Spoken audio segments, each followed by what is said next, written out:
अस्सलाम वालेकुम तमाम देखने वाले हज़रात को दिल की गहराइयों से खुशामदीद। उम्मीद करता हूँ सब भाई ठीक-ठाक होंगे, खैरियत से होंगे, आपके रैबिट्स भी ठीक-ठाक होंगे।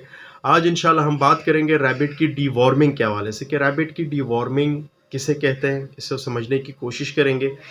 रैबिट की डीवॉर्मिंग के लिए कौन-कौन सी मेडिसिन्स और उसका प्रॉपर तरीक़ेकार क्या होना चाहिए, इस पे इंशाल्लाह बात करेंगे।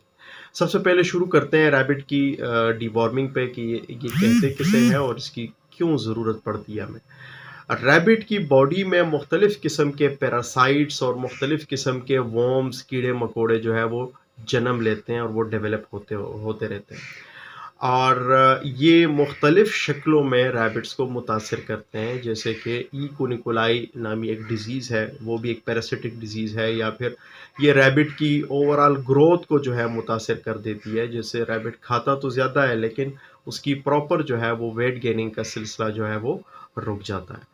तो ओवरऑल इंटेस्टाइनल या फिर लीवर में मौजूद या फिर लंग्स में मौजूद या मुख्तलिफ हिस्सों में मौजूद कीड़े-मकोड़े और जो उन पैरासाइट्स को ख़त्म करने का जो प्रोसीजर है, उसको डीवॉर्मिंग कहते हैं। इसमें मुख्तलिफ़ किस्म के डीवॉर्मर जो है वो हम यूज़ करते हैं, जैसे कि अल्बेंडाज़ोल, फेनबेंडाज़ोल और एवरमेक्टिन। हम तीनों पे बात करेंगे। सबसे पहले अल्बेंडाज़ोल पे बात करते हैं कि अल्बेंडाज़ोल जो है हम क्यों देते हैं। अल्बेंडाज़ोल बेसिकली जो है ये एक ब्रॉड स्पेक्ट्रम एंथेल्मेंटिक है। ये एक समझ लें कि एक से कहीं ज़्यादा मुख्तलिफ़ किस्म के कीड़े-मकोड़ों पे जो है ये इफ़ेक्टिवली काम करती है और उनको किल करती है। स्पेशली अल्बेंडाज़ोल जो है ये टेप वर्म्स के लिए जो है काफ़ी ज़्यादा फ़ेमस है और मुख्तलिफ़ एनिमल्स में जो है ये यूज़ की जाती है। इसके अलावा हमारे पास फेनबेंडाज़ोल है, तो फेनबेंडाज़ोल का बुनियादी तौर से 2 बुनियादी वजहों से जो है हम इसका इस्तेमाल करते हैं।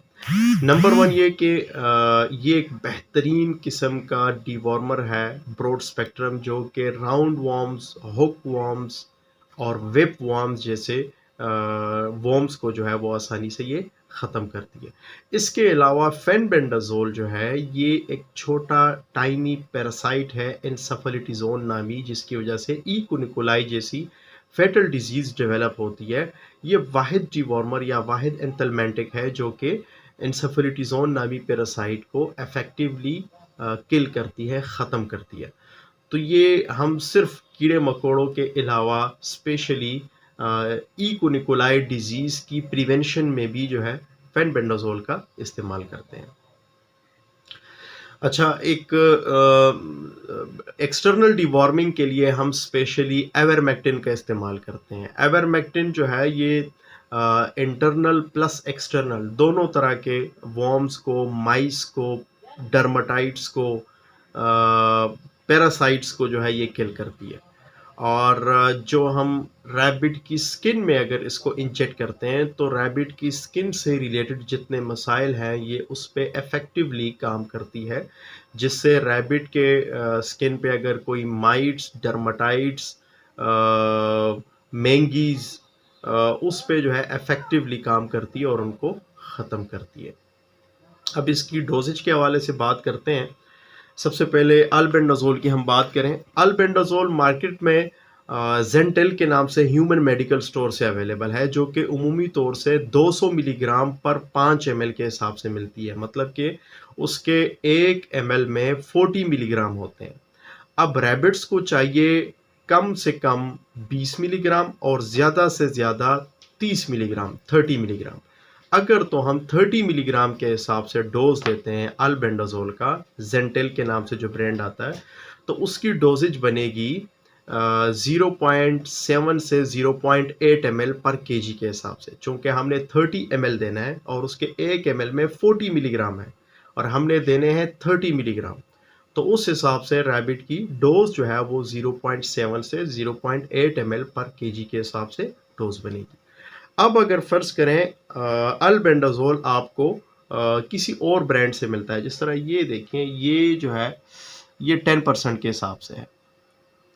ये फोकस गालबन नहीं हो रहा। बहरहाल ये 10 इस पे लिखा होगा, 10% साथ में लिखा हुआ है। 10% का मतलब ये होता है कि इस महलूल के 1 ml में 100 मिलीग्राम पाए जाते हैं। अब अगर हमें चाहिए 30 मिलीग्राम, तो इस महलूल का हमने 0.3 ml डोज जो है वो पर केजी के हिसाब से रैबिट पर इस्तेमाल करना है। अगर तो फ़र्ज़ करें हम 20 मिलीग्राम सपोज़ डोज़ इस्तेमाल करते हैं, तो इसी महलूल का हमने 0.2 ml पर केजी के हिसाब से डोज़ इस्तेमाल करना है। जिस तरह अब फेनबेंडाज़ोल की हम बात करते हैं। फेनबेंडाज़ोल हमें इम्पोर्टेड या किसी भी अच्छी कंपनी से नहीं मिलता, सिवाय इस एल्को के, और एल्को का रिज़ल्ट जो है कदरे बेहतर है।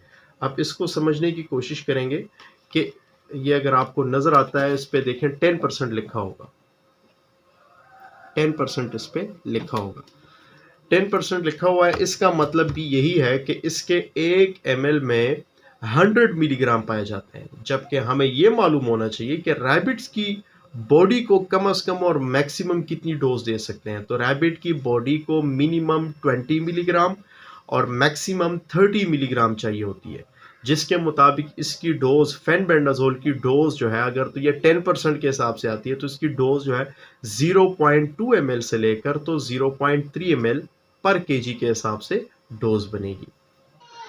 तो एवरमेक्टिन की डोजेज जो है उस पर बात करते हैं। एवरमेक्टिन चूंकि मार्केट में मोस्टली 1% के हिसाब से आती है, मतलब कि उसके 1 ml में 10 मिलीग्राम पाए जाते हैं, और रैबिट की रिक्वायरमेंट जो है ये मिनिमम 1 मिलीग्राम और मैक्सिमम जो है ये 2 मिलीग्राम तक जो है हम इसको लेके जा सकते हैं। इसका मतलब कि रैबिट को इस डोज के, इस मेडिसिन का जो है 0.1 ml या फिर मैक्सिमम 0.2 ml जो है पर किलो के हिसाब से डोज जो है हमें देनी चाहिए, जिससे रैबिट की मोस्टली जितने भी एक्सटर्नल पैरासाइट्स हैं, माइट्स हैं, डर्माटाइट्स हैं, माइस वगैरह हैं, मतलब ये जुएँ वगैरह, वो सारी की सारी जो है इससे जो है ये ख़त्म हो सकती हैं। एवरमेक्टिन के हवाले से थोड़ा-सा मज़ीद इसको एक्सप्लेन कर दूँ कि एवरमेक्टिन जो है ये मुख्तलिफ़ किस्म के माइट्स को तो किल कर लेता है, लेकिन उन माइट्स के एग्स पे जो है ये इफ़ेक्टिव नहीं है।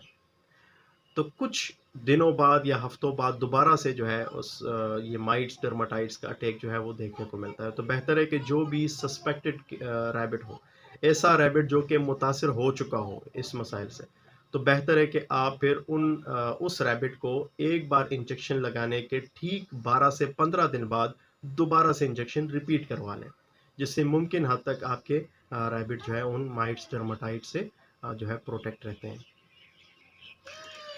अच्छा, इसके दौरानिये के हवाले से बात करते हैं कि इसका दौरानिया क्या होना चाहिए कि अल्बेंडाज़ोल का इस्तेमाल जो है हर 3 महीने बाद करना चाहिए। इसी तरीके से फेनबेंडाज़ोल का इस्तेमाल भी हर मैक्सिमम 3 महीने बाद लाज़मी जो है ये करना चाहिए।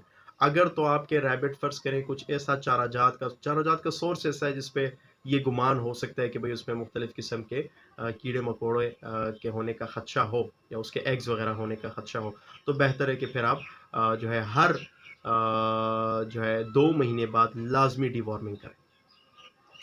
अब चूँकि हम मुख्तलिफ़ मेडिसिन्स यूज़ करते हैं, तो इसका प्रॉपर जो है तरीक़ाकार क्या होना चाहिए? तो प्रॉपर तरीका ये है कि ये अल्बेंडाज़ोल जो है, अगर तो आपने अल्बेंडाज़ोल इस्तेमाल कर लिया, तो ठीक मिनिमम 1 मंथ और मैक्सिमम जो है 45 डेज़ बाद जो है आप फेनबेंडाज़ोल का इस्तेमाल कर लें। इसी तरीके से आपकी हर 1 महीने से लेकर तो 1.5 महीने के बाद जो है आपकी ये डिवॉर्मिंग का सिलसिला जो है ये चलता रहेगा। एक बार में आपने अल्बेंडाज़ोल, दूसरे बार में फेनबेंडाज़ोल, फिर अल्बेंडाज़ोल, फिर फर्दर जो है फेनबेंडाज़ोल। ऐसे तरीके से आपके फेनबेंडाज़ोल के एक इस्तेमाल से दूसरे इस्तेमाल तक का दौरानिया जो है ये कम से कम 2 महीने और ज़्यादा से ज़्यादा 3 महीने हो जाएगा। और ऐसे ही अल्बेंडाज़ोल का दौरानिया भी सेम ऐसे ही कम से कम 2 और ज़्यादा से ज़्यादा 3 महीने तक का दौरानिया बनेगा। पहली बार में जब आप इस्तेमाल करते हैं, अगर तो पहले आपने कभी भी कोई डिवॉर्मिंग नहीं की, तो बेहतर है कि फिर आप अल्बेंडाज़ोल पहली बार में इस्तेमाल कर लें, और ठीक उसके 10 से 12 दिन बाद आप फेनबेंडाज़ोल का इस्तेमाल कर लें। उसके बाद जो है प्रॉपर दौरानिया जो है वो सेट करके उसके मुताबिक जो है साइकिल वाइज़ अपने फार्म पे ये मेडिसिन जो है रिपीटली आपने इस्तेमाल करनी है, जो कि आपके रैबिट्स को मुख्तलिफ़ किस्म के कीड़े-मकोड़ों और मुख्तलिफ़ किस्म के पैरासाइट से प्रोटेक्ट रखेगी। आइवरमेक्टिन की बात करें तो आइवरमेक्टिन भी कम से कम 2 महीने बाद और ज़्यादा से ज़्यादा 3 महीने बाद लाज़मी इस्तेमाल करना चाहिए। अगर तो आप ज़्यादा ह्यूमिड एनवायरनमेंट है जहाँ पे नमी की मिकदार ज़्यादा है तो वहाँ पे मुख्तलिफ़ किस्म के ये फंगल अटैक और ये पैरासाइट्स, माइट्स जो है ये बहुत ज़्यादा फिर मुतासिर करते हैं रैबिट्स को। तो बेहतर है कि ऐसे कंडीशन में आप हर डेढ़ से 2 महीने बाद जो है फिर आप लाज़मी इस्तेमाल करवाएँ। और ऐसे एनवायरनमेंट जहाँ पे नमी बहुत ज़्यादा है और इस तरह के माइट्स, डर्माटाइट्स का बहुत ज़्यादा मसला आ रहा है, तो बेहतर है कि आप फिर लाज़मी साथ में स्प्रे भी करवाएँ। चूँकि केजेस पे जो है इनके सारे के सारे असरात और एग्स जो है वो केजेस पे रह जाते हैं, जो कि कुछ टाइम बाद जो है वो फर्टाइल होके दोबारा से रैबिट्स पर अटैक करते हैं। तो उम्मीद करता हूँ ये आज की वीडियो आपको पसंद आई होगी और डिवॉर्मिंग के हवाले से आपका माइंड क्लियर हो चुका होगा। और अगर तो कोई और भाई कुछ किसी और टॉपिक के हवाले से चाहते हैं कि हम उस पे डिटेल से वीडियो बनाएँ तो ज़रूर कमेंट सेक्शन में हमें बताएँ इंशाल्लाह। हम कोशिश करेंगे कि हम अपनी नॉलेज जो है, जो हमारी रिसर्च है वो हम आप लोगों के साथ शेयर कर सकें। अपना ढेर सारा ख़्याल रखिएगा। त मिलते हैं फिर किसी नई वीडियो के साथ। अल्लाह हाफ़िज़।